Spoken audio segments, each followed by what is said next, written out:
And all of that was happening with the backdrop of the MCC bringing in the change to the language that batsman is out, batter is the language they're going to use in the laws, which got the predictable kind of hair-tearing out response you would expect from some egregious fuckwits. But it's not like there's a law that you can't use the word. It's just that in the formal wording of the laws, they will use batter to be consistent with fielder and bowler, as plenty of people have pointed out.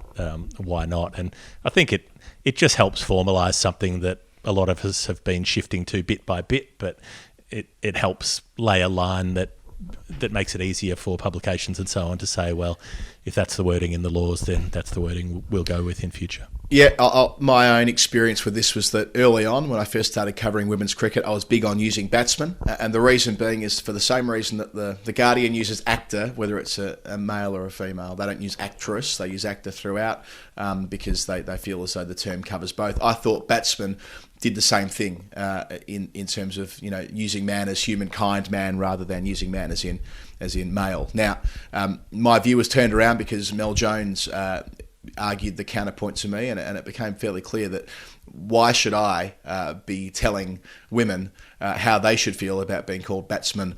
You should probably listen to women on this one, involved in the game and who have been thought leaders in the game like MJ. So I was very happy to modify my position, and I couldn't be more supportive of this. You get the old gammon and trashy old boys who go, well, batter as it is on a piece of fish. I mean, words can have more than one meaning. Surely we have the flexibility, the flexibility of thought to understand that words can mean more than one thing. So yes, batter is the thing that appears on a piece of flake when they get their fish and chips on a Friday night, as I'm sure all of these old white men do. But also, it can mean this too, and that is okay. Language evolves. And like you say, there was the predictable response, the predictable howling, from the usual quarters, and now it's all become a bit like with the Ollie Robinson thing, wasn't it?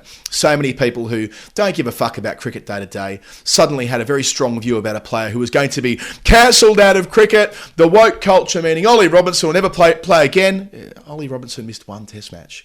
He played every test of the India series. They went through a formal process, and it ended up with a perfectly reasonable, balanced outcome. And it's this. And funnily enough, it's the same people, it's the same crew who are having a conniption over this. So. We all know who they are. We all know what they are. We all know what they represent. It doesn't matter in the slightest. And as I think George Tabell said on Twitter, if this means that the game is a little bit more inclusive to young girls coming through, does it make a lick of difference? Of course it doesn't. It can only be there's no possible negative repercussions from this. The only repercussions are potentially having more girls deciding to play cricket because they feel it's more a sport for them. Fair play, green light it, no big deal. And the MCC, we often, Jeff, we had a conversation briefly about the MCC last week. It's easy to point at them as a bastion of old English aristocratic values. Well, they've shown themselves to be quite a progressive, modern organisation in the last decade or so, not least the fact that Claire Connor takes over as the president this week, the first woman to lead that organisation in 250 years. It's a small but important step, as is this. It symbolises where the game's going, not where the game's been. Mm-hmm.